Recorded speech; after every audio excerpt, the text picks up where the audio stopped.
Oi, povo! Obrigada por estarem no canal aqui de novo. E hoje o nosso convidado do quadro Papo Profissa é o Marcelo Beckler, correspondente do Esporte Interativo aqui em Barcelona. Obrigada, Marcelo. Imagina.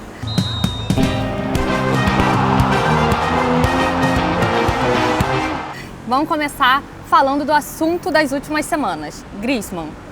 O Griezmann, ele já declarou que não vai estar no Atlético de Madrid, o destino provável é o Barcelona. Só que a questão é que o Barcelona tem já no seu ataque definitivo Messi e Suárez. O que sobraria seria a ponta esquerda, que temos ainda Coutinho, Dembélé, mas ainda que o Coutinho saia, a questão não é nem essa, o Coutinho e o Dembélé e uma vaga para o Griezmann. É a própria posição que o Griezmann jogou nas últimas 5 temporadas no Atlético de Madrid, que ele jogava como segundo atacante no 4-4-2 do Simeone e raras vezes ele ia pela extremidade, nem quando jogava mais como o atacante avançado. Como que você vê um espaço para ele nessa equipe, nesse mesmo sistema de jogo que o Valverde está acostumado a jogar? Que aula, hein? Explicou como é que joga o Barcelona, o Atlético de Madrid. Eu acho que joga Suárez, Griezmann na frente e o Messi atrás dos dois. Fica um 10 e 2 pontas. 2 pontas no Brasil é quem joga pelo lado, 2 atacantes na frente. Suárez menos móvel, cada vez menos móvel. Cada vez menos móvel, tá um trator o Suárez de pesado. E o Griezmann se movendo pelos dois e o Messi alimentando os dois na frente. Acho que a tendência é essa, deixa o lado esquerdo todo pro Alba. Eu não gosto, eu acho que tira a profundidade do time, mas eu acho que a tendência é ser assim. Pro Griezmann ter já falado que sai do Atlético de Madrid, eu acho que ele já tá certo com algum time. Ele não ia jogar essa carta sem ter alguma coisa certa com o time. Pelo que a gente vê do mercado, pelo que a gente tem de informação, esse time é o Barcelona. E todo jogador que chega no Barcelona passa pelo crivo de alguns jogadores. Então, para já ter todo esse caminho feito, ele já passou pelo crivo de alguns jogadores, passa por eles Messi e Suárez. Então, Messi e Suárez já imaginam como que eles vão jogar com o Griezmann. E o Coutinho, ele chegou, para cobrir o espaço do Neymar. Foi a segunda contratação mais cara, 160 milhões de euros, mas não se adaptou muito bem. E na época o Klopp falou: vá para o Real, vá para o Barça, vá para o Bayern, que você será mais um. Aqui você tem chance de ser alguém. Como é que você avalia essa frase do Klopp com a carreira do Coutinho aqui no Barça e se você considera que foi um erro ele ter saído do Liverpool? Não acho que foi um erro ele ter saído do Liverpool. Ele tinha um título na carreira dele, que era um título de Supercopa Italiana pela Inter. Ele não tinha nenhuma participação. Não sei, agora eu não lembro se era a Copa Itália ou Supercopa Italiana, mas assim, ele não tinha nenhuma participação. E ele precisava ganhar título. Se ele tivesse ficado no Liverpool, até hoje ele não teria ganhado. Se ele vai ganhar a final da Liga se ele poderia ganhar a final da Liga dos Campeões é outra história, mas ele ainda não teria nenhum título e o jogador precisa de títulos. No Barcelona ele já ganhou 2 Ligas Espanholas, ganhou a Copa do Rei, ganhou a Supercopa. Ele está aumentando o currículo dele nesse sentido. Também não acho que aqui no Barcelona ele seria mais um, no Real Madrid ou no Bayern ele seria mais um e no Liverpool ele seria alguém, porque o Liverpool não é o Liverpool do Coutinho, a gente vê que é o Liverpool do Klopp. O Salah, o Mané, o Firmino, o Alisson, o Van Dijk são super importantes, mas a imagem do time é o Klopp, não era o Coutinho e hoje seria ainda menos o Coutinho porque esse time ganhou ainda mais a cara do seu treinador. Que as coisas deram pior para ele dentro de campo é verdade. Dentro de campo aqui as coisas ainda não aconteceram, o Liverpool está na final da Liga dos Campeões e isso poderia ser uma vantagem para ele se tivesse ficado. Mas isso você não pode saber que vai acontecer, que você vai jogar mal ou menos do que você espera em um time e que o seu time que você estava vai chegar a uma final de Liga dos Campeões 1 ano e meio depois de fazer essa decisão. E outro brasileiro que deixou a desejar é o Malcom, que também não entrou tanto, entrou 21 vezes, foram 4 gols, 2 assistências, mas pelo preço que foi, 41 milhões, ficou bem abaixo do que a torcida esperava. Tem propostas da Europa, da China, mas eu acredito que o Barcelona não aceitaria uma proposta abaixo do valor que pagou. Mas também tem uma vantagem o Malcom, ele fez gols importantes contra o Real Madrid, contra a Inter. Você acha que a permanência dele na equipe do Barcelona está associada à permanência do Valverde? Ou o Barcelona, independente que o Valverde vá, fique, tem esperança no Malcom como jogador, ainda que seja um reserva, Sim, ele tem algumas vantagens. Primeiro que ele é muito novo, tem 22 anos, ou seja, um jogador ainda em projeção, ainda em formação. Então se o Barcelona ainda quiser apostar por ele por algum tempo, ele ainda pode ser um cara que vai ficando mais útil ao longo do tempo. Foi uma temporada de que do primeiro minuto ao último ele não melhorou, não evoluiu no Barcelona nessa temporada, até porque talvez tenha jogado pouco e tenha tido pouca continuidade para mostrar isso, mas a permanência do Valverde pode até atrapalhar a permanência do Malcom, porque quando o Malcom chegou, o Valverde falou, é um jogador que a diretoria trouxe e entendeu que era necessário. Deixou muito claro que ele não tinha pedido a chegada desse jogador. Se vem o Griezmann, você já tem um Dembélé que já é um jogador rápido de lado de campo. Você ter dois jogadores com esse perfil, sendo que nenhum deles deve ser titular, é muito complicado. Então eu imagino que se chega o Griezmann, você tem menos espaço para atacante, o Barcelona estaria disposto a ouvir propostas pelo Malcom, o que também é bom para o Barcelona, porque como ele é um jogador muito novo, ele vai ter um valor de mercado alto ainda para o Barcelona recuperar o investimento que fez. Falando em investimento, o Barcelona já contratou o De Jong, agora tem supostamente Griezmann, Dele, e também tem uma busca por um lateral esquerdo para ser reserva do Jordi Alba. O Barcelona teria que fazer 265 milhões de euros, né, para fazer essas contratações. E nisso saiu na imprensa espanhola que isso poderia chegar a ter até 10 vendas de jogadores, né, para não ter um problema com a UEFA na questão do fair play financeiro. E aí entraria Coutinho, Umtiti, Rakitic, Dembélé, os emprestados, né, Denis Suárez. Nisso que você considera que o Barcelona, como ele fica de banco, apelaria de novo para a categoria de base? Acho que apelar para a categoria de base não, porque não tem jogador para sair de lá. Saiu recentemente o Alenhar, saiu o Riqui Puig, e eu não vejo, por exemplo, um lateral esquerdo do Jordi Alba, quem jogou essa temporada foi Miranda, eu não vejo esse menino pronto para chegar e jogar algumas partidas, seja 15 partidas na temporada para descansar o Alba. Acho que ele não está pronto, é melhor trazer um cara com custo mais baixo, estão falando que o Filipe Luís poderia chegar, custo zero, encerrando o contrato com o Atlético, eu acho isso muito mais viável. As vendas o Barcelona pode conseguir, não tem nenhuma informação, mas você imagina, o Coutinho, se o Barcelona consegue vender por 100, vende o Sili 100 por 20, dá 120. Se vende um Titi por 60 ou 50, 170. André Gomes por 30, 200. É que esses jogadores estão desvalorizados, né? Por causa muitas de lesões, pelo desempenho durante a última temporada. Então, e o Barcelona não tem uma fama também de bom vendedor, né? Isso é. Então... Mas olha só, o André Gomes fez boa temporada no Everton. Alguns clubes ingleses, que são os mais ricos do mundo, têm mais condições de pagar, querem ele, fica por ali. O Silicen é o goleiro titular da Holanda, sempre que joga pelo Barcelona vai bem. Eu acho que ele ainda tem um mercado e poderia sair por um bom dinheiro. O Coutinho é muito bom jogador. Uma coisa é que ele faça um ano mal no Barcelona, outra coisa é que não seja um bom jogador, o que ele não é. Então, caso o Barcelona decida vender o Coutinho, caso o Coutinho queira sair do Barcelona, é um jogador que vale, pelo que o mercado paga hoje, vale mais do que 100 milhões. Se o Eriksen vale 180, 200, o Coutinho vale 150. Então dá para o Barcelona fazer um bom mercado, tem Rafinha que pode ser que saia, um Titi, como a gente falou, Rakitic eu não sei se vai sair, mas enfim, tem alguns nomes que o Barcelona não sei se chegaria a 260, mas acho que passaria de 200 em vendas. Falando do próprio Coutinho, ele foi muito massacrado depois da eliminação do jogo contra o Liverpool. Foram 2 eliminações sofridas, ano passado contra a Roma e esse ano contra o Liverpool. Qual a diferença você vê entre as 2 eliminações? O Liverpool era o melhor time e o Barcelona tinha que ter aprendido alguma coisa na Roma. A Roma era mau time. A Roma tinha o Alisson e muita vontade. Tinha um muito bom jogador, que era o goleiro, que nem foi tão necessário assim. No jogo de Roma não foi nada necessário, praticamente não foi exigido. E um time com muita vontade. O Barcelona foi massacrado tendo um time melhor. O Liverpool era bom time, jogou bem no Camp Nou. O jogo de Liverpool, o 4-0 para mim é exagerado, porque é um bom primeiro tempo, é um primeiro tempo igual, e depois o Liverpool passa por cima do Barcelona no segundo, mas um 4-1, um 3-0, um 3-1, que daria uma vaga para o Barcelona, para mim seria mais justo, mas aqui no Camp Nou também o Liverpool merecia mais sorte. A grande diferença é que o Barcelona perdeu 2 vezes, uma vez para um time melhor, uma vez para um time pior, mais ou menos com a mesma coisa, que times que são mais intensos e que passam por cima dele, o que já tinha acontecido um ano antes. Perdeu por 4-0 para o Paris Saint-Germain e perdeu por 3-0 para a Juventus. Ou seja, é uma coisa recorrente do Barcelona, quando pega algum time que aperta mais, que sufoca, o Barcelona não sabe o que fazer. Mas você não acha que faltou humildade, que eles já chegaram... Não. Achando que estamos na final? Não. Contra a Roma, acho que sim. Contra o Liverpool, não. Pelo contrário, acho que bate um bloqueio no Barcelona quando toma um segundo gol. Aí é medo, e acho que o medo é totalmente o inverso de prepotência. Que você se sente uma situação muito inferior e não muito superior. Bate um medo no Barcelona e ele é eliminado muito por conta desse medo depois do segundo gol do Liverpool. Contra a Roma, acho que sim. O time pensou que estava na final, tanto que nem poupou os jogadores do final de semana antes, estava pensando em ganhar logo a Liga e esse tipo de coisa.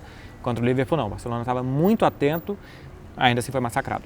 E falando especificamente do Messi nesses 2 jogos, porque o Messi contra a Roma estava apagado. Sim. Nesse ele tentou, mas também não era o Messi no seu auge, porque ele só sofreu uma falta, foram apenas 4 chutes a gols, 17 passes errados. Não são números do Messi que a gente está acostumado. Sim, mas ele depende também que os outros jogadores joguem com ele, né? O Barcelona finalizou 8 vezes, todas ou o Messi finalizou, ele deu passe para finalização. Ele colocou o Coutinho, o Suárez e o Jordi Alba cara a cara com o goleiro. Se esses 3 aproveitam as chances que eles tiveram, seria 4-3 o jogo, se o Liverpool continua fazendo os 4 gols com 3 assistências do Messi. Ele nem sempre vai jogar no seu mais alto nível. Quando os outros times são mais intensos, ele sente, porque ele não é um jogador intenso, ele é um jogador que quer o jogo lento para ele controlar e fazer o que ele mais faz, o que ele faz melhor. Então tudo bem que ele não tenha jogado e esse tipo de jogo não é o que ele se sente mais confortável, mas ainda assim acho que ele foi bem. Contra a Roma ele foi muito mal nos 2 jogos, aqui no Camp Nou e depois o jogo do Olímpico. Aqui contra o Liverpool ele foi muito bem e em Anfield eu acho que ele jogou bem. Os jogadores do Barcelona, eu acho que Messi e Vidal foram os melhores, do resto do time foi muito mal. Mas ele teve influência no jogo, ele finalizou, ele foi o que mais finalizou, o que mais deu passe, o que mais criou chances. Acho que se entra 1 ou 2 bolas dessas que ele ofereceu, a gente estaria fazendo uma outra análise. E como explicar isso do Barcelona? Porque o Barcelona, na última década, conquistou 7 das últimas ligas espanholas, dominou também a Copa del Rey e chega na Champions e trava.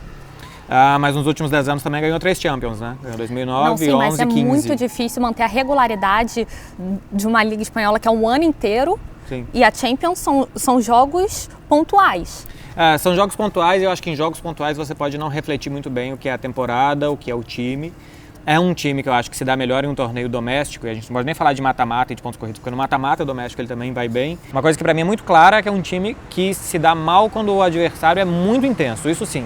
Isso acontece muito em mata-mata de Liga dos Campeões, que os times entram para jogar toda a vida deles ali. E quando um time joga toda a vida, o Barcelona joga toda a vida, a qualidade que o Barcelona às vezes tem a mais some diante da vontade, da intensidade, da força desse outro time. Mas eu acho que existe também uma coisa que hoje parece que só a Liga dos Campeões é campeonato, que todo o resto não vale, então a gente só olha para o fracasso na Liga dos Campeões de um time que ganhou 3 na última década, que ganhou 4 desde que o Messi subiu, que tem, por exemplo, eu vejo muita comparação de Barcelona e Real Madrid desde que o Messi é jogador de futebol profissional. O Barcelona não tem o mesmo número de Ligas dos Campeões do que o Real Madrid tem nesse período, e tem muito mais torneios locais, tem muito mais goleadas, e tem muito mais Copas do Rei.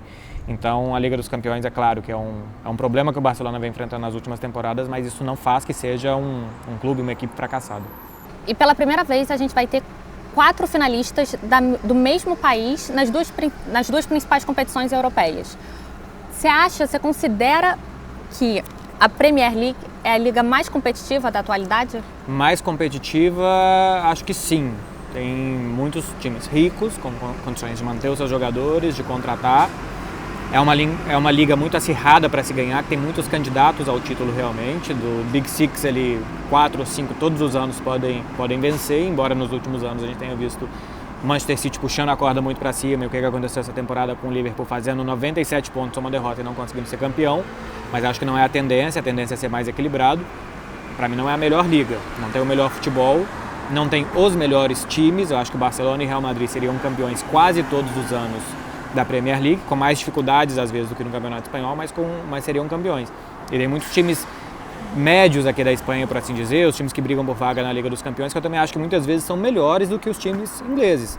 Valência, o Sevilha, um outro ano o Betis e por aí vai, são melhores muitas vezes do que o Manchester United, do que o Liverpool era até 3, 4 anos atrás, esse tipo de coisa. Então, para mim é um campeonato muito competitivo, muito atrativo, que a tendência é que seja cada vez melhor e tenha cada vez times melhores, mas para mim não é a melhor liga do mundo. E quem que você acha que vai ser o campeão da Champions? O Liverpool. O Liverpool é mais time, acho que chega com uma grande moral depois do que fez contra o Barcelona, acreditando que tudo é possível, vai recuperar titulares até lá, já recuperou o Salah para a final do campeonato inglês, ele já disputou a última rodada, o Firmino deve chegar a tempo. Para mim o Tottenham tem muito mais prêmio do que futebol. Para mim o Tottenham, se parasse nas quartas de final contra o Manchester City, era o normal. Passou do Ajax, porque futebol tem dessas coisas que em 4 tempos de 45, em 2 jogos de 90, você joga bem metade de um dos tempos e é possível fazer 3 gols e se classificar, porque o Ajax foi muito melhor na Inglaterra, foi muito melhor no primeiro tempo da Holanda e foi melhor em uma parte do segundo tempo em Amsterdã. E ainda assim o Tottenham passou, porque o futebol é assim, o futebol é injusto muitas vezes. Então para mim tem muito mais prêmio do que futebol até aqui. Em algum momento eu acho que isso vai pagar uma conta, vai cobrar uma conta, e eu acho que vai ser na final contra o Liverpool. Não, e o Liverpool tem a vantagem dessa mesma equipe já saber a pressão de uma final da Champions que foi ano passado, né, contra o Real Madrid. Todo mundo já conhece, porque final é diferente o clima, né? Então é uma vantagem, sim, para os jogadores todos, né? Eu acredito que quando a bola rola, os 90 minutos ali, tem momentos que você está muito mal, porque o seu adversário que chega na final, evidentemente, alguma coisa ele tem. Então tem momentos que ele vai te dominar, tem momentos que ele vai ter chance, e eventualmente ele pode fazer um gol no momento que ele está pior. Quando você já passou por aquelas experiências, você já sabe o que fazer ou o que não fazer naquele momento.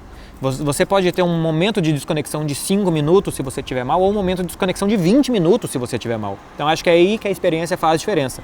Se uma bola vai bater na trave e entrar, e se ela vai bater na trave e vai sair, aí é sorte e azar, isso não faz diferença a experiência dos jogadores.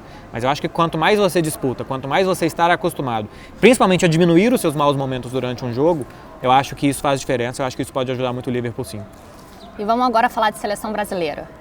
Na convocação, a surpresa que todo mundo teve foi a ausência do Fabinho, né? Que é um jogador, é volante, pode ser polivalente, pode ser usado na lateral direita e tudo mais. E ainda tem o trunfo que é a idade. E o Tite foi lá, convocou o Fernandinho, bicampeão do inglês, 2 Copas, 34 anos. E o Tite justifica falando que qualquer um dos 3 volantes que ele chamasse estariam bem. Casemiro, Fernandinho, Fabinho. Como é que você avalia essa afirmação do Tite de acordo com essa temporada que o Fabinho está fazendo? O Fernandinho também jogou bem. A minha questão é que o Fernandinho nunca jogou na seleção, que ele joga nos clubes dele. Ele é um jogador que no Manchester City sempre jogou melhor do que na seleção, e antes no Shakhtar Donetsk que jogava melhor do que na seleção também. O que também acontece no futebol, às vezes o cara dentro de um contexto que ele treina todos os dias, que o time joga, que conhece ele vai melhor. E acho que isso acontece com o Fernandinho. Acho que o Fabinho merecia a convocação, merecia a vaga, uma grande temporada.